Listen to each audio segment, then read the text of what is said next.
तो दोस्तों सरसों की खेती अच्छी पैदावार लेने के लिए, अच्छी पैदावार करने के लिए सरसों की सबसे महत्वपूर्ण पार्ट होता है उसकी पहली सिंचाई।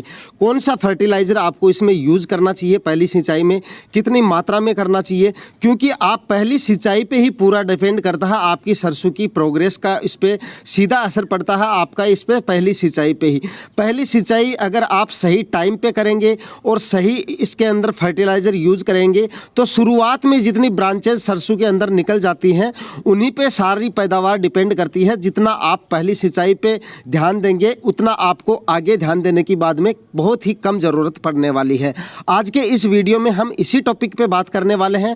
पूरी जानकारी के लिए वीडियो को आपको लास्ट तक देखना है। नमस्कार दोस्तों, मैं हूं सुरेश और आप देख रहे हैं खेत किसान झुंझुनू यूट्यूब चैनल। दोस्तों अगर आप चैनल पर पहली बार आए हैं, चैनल को अभी तक आपने सब्सक्राइब नहीं किया है तो चैनल को सब्सक्राइब कर लें और साथ में नोटिफिकेशन बेल भी ऑन कर दें, क्योंकि खेती से रिलेटेड वीडियो आपको इस चैनल पर मिलते रहते हैं। तो चलिए दोस्तों बात करते हैं सरसों में पहली सिंचाई और उसमें दिए जाने वाले फर्टिलाइजर के बारे में।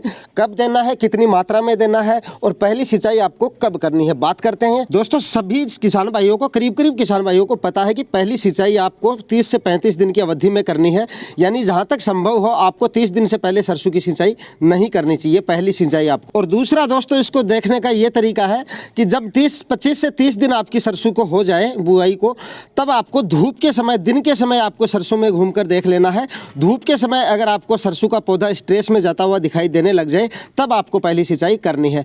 पहली सिंचाई में पहला फर्टिलाइजर आपको कौन सा यूज करना है, तो दोस्तों फर्टिलाइजर की अगर पहली सिंचाई में हम बात करें तो वो डिपेंड करता है आपके बेसल डोज पे। देखिए बेसल डोज आपने मतलब बुआई से पहले आपने बेसल डोज क्या डाला है उस पर यह डिपेंड करता है, क्योंकि पहली सिंचाई के समय संभवतः सरसों की जो मतलब साइज जो होती है वीडियो में आप देख पा रहे होते हैं, इसी साइज की आपकी पहली सिंचाई में सरसों होगी। और इस कंडीशन में पहली सिंचाई के समय संभव है कि आपने निराई गुड़ाई इस समय नहीं की होगी।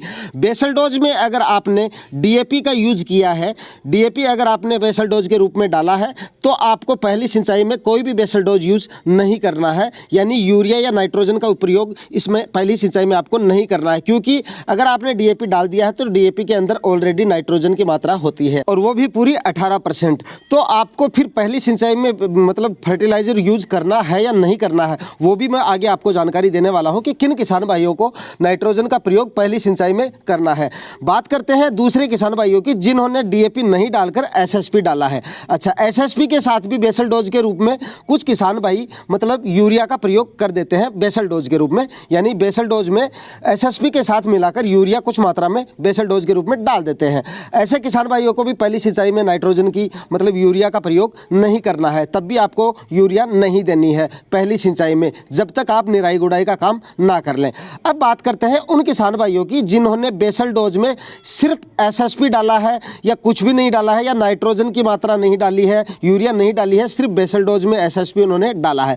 तब आपको 5 kg पर बीघा के हिसाब से पहली सिंचाई में यूरिया का मतलब इस्तेमाल करना है। यहाँ पे अगर जिन किसान भाइयों ने एसएसपी डाला है और यूरिया उसके साथ नहीं डाला है या डीएपी की बिजाई भी बेसल डोज में नहीं की है, तब आपको यूरिया का प्रयोग पहली सिंचाई में करना है, वो भी 5 kg पर बीघा के हिसाब से। क्योंकि दोस्तों इस अवस्था में आपकी सरसों को नाइट्रोजन की आवश्यकता होती है। अगर आपने नाइट्रोजन बेसल डोज के रूप में डाल दी है अच्छी बात है, बेसल डोज के रूप में अगर नहीं डाली है तो पहली सिंचाई में आपको 5 kg या सिर्फ 5 kg पर बीघा के हिसाब से डालते हैं तो आपकी सरसों में फुटाव अच्छा होगा, ब्रांचेज ज़्यादा निकलेंगी। यानी शुरुआती अवस्था में जितनी ज़्यादा ब्रांचेज निकलेंगी उत्पादन हमारा उतना ही ज़्यादा होगा। तो दोस्तों इस तरह से आप पहली सिंचाई में अपनी सरसों की अच्छी ग्रोथ करवा सकते हैं और उसके बाद में आपको उत्पादन भी आपको काफ़ी अच्छा मिलने की संभावना है।